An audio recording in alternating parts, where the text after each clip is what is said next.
Perusahaan obat sirup merek Uni Baby yang terpusat di Sumatera Utara telah diperiksa Badan POM Medan. Hingga kini pihak perusahaan belum memberi tanggapan meski aktivitas di pabrik masih berjalan. Sementara PT Konimex telah menarik produknya dengan merek Thermorex yang diduga mengandung etilen glikol di atas ambang batas. Rencananya pihak perusahaan akan memberikan penjelasan pada pekan depan. Paling penting pengawasan terhadap industri obat harus diperketat lagi. Nah, tugasnya semuanya. Ya. Mas, ini pesan obat.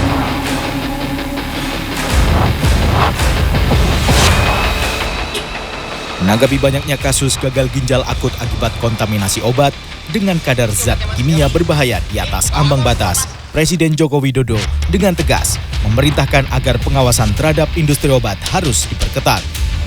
Sebelumnya, Badan Pengawas Obat dan Makanan telah mengumumkan 5 merek obat sirup yang ditarik peredarannya. Kelima obat itu ditarik karena mengandung cemaran etilen glikol atau EG dan dietilen glikol atau DEG yang melebihi ambang batas aman. 3 jenis obat diantaranya merupakan produksi PT Universal Pharmaceutical Industries yang pabriknya berada di Medan, Sumatera Utara dengan merek Uni Baby. Meski pihak perusahaan belum bersedia memberikan keterangan terkait penarikan obat yang diproduksi, Kepala BPOM di Medan Martin Suhendri menyatakan timnya telah melakukan pemeriksaan di pabrik obat Universal Pharmaceutical Industries pada Kamis malam hingga Jumat dini hari. Hasil pemeriksaan langsung dibawa ke Balai POM Pusat di Jakarta.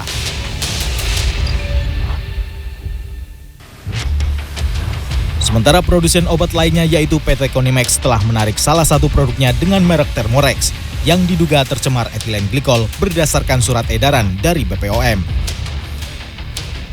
Sekretari of Board of Director PT Konimex Tanto Nugroho pada Jumat menyampaikan pihaknya belum bisa memberikan keterangan rinci terkait temuan dari BPOM yang menyebutkan bahwa salah satu produknya mengandung zat kimia etilen glikol melebihi ambang batas aman. BPOM sebagai lembaga resmi pemerintah yang mengawasi obat dan makanan, maka sesuai dengan isi surat itu kami harus menarik, menghentikan produksi, maka kami lakukan itu dan hari ini sudah gerak.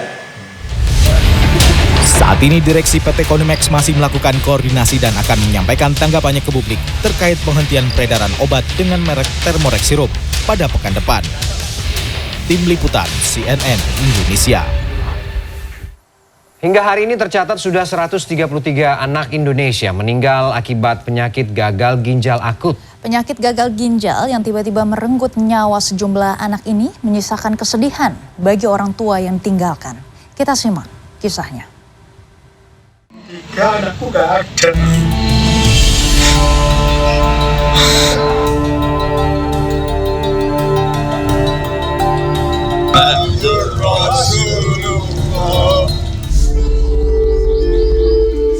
Kasus korban meninggal dengan diagnosa gagal ginjal akut pada anak terdeteksi di Surabaya, Jawa Timur. Nenek korban mengungkapkan sang cucu yang masih berusia 4 tahun sempat tak bisa buang air kecil selama 2 hari. Gangguan ginjal akut. Saya juga nggak tahu apa ada gangguan ginjal akut. Saya nggak ada di sini, nggak ada sakit ginjal akut. Saya motor gitu. Tapi Abizar ini kena ibu, ini saya rujuk ke Karamanjangan. Abizar sudah. Nasib sama dialami pasangan Muhammad Sofyan Sauri dan Nur Amalah. Anak kedua mereka, Muhammad Ali Subadar Hidayatullah yang masih berusia 1 tahun, meninggal dunia Jumat sore usai mendapat perawatan di Rumah Sakit Dr. Sutomo, Surabaya. Jasad Ali Subadar dibopong oleh ayahnya ke pemakaman umum di Desa Kebonrejo, Kecamatan Grati, Kabupaten Pasuruan, Jawa Timur, Sabtu pagi. Hari ketiga anakku diambil pernafasan dari hidung, kayak tadi kan sudah enak gitu loh ya. Aku ikhlas sama istriku, kedua anakku. Pokoknya kita sudah ikhlas, sudah berobat. Pulang sayang.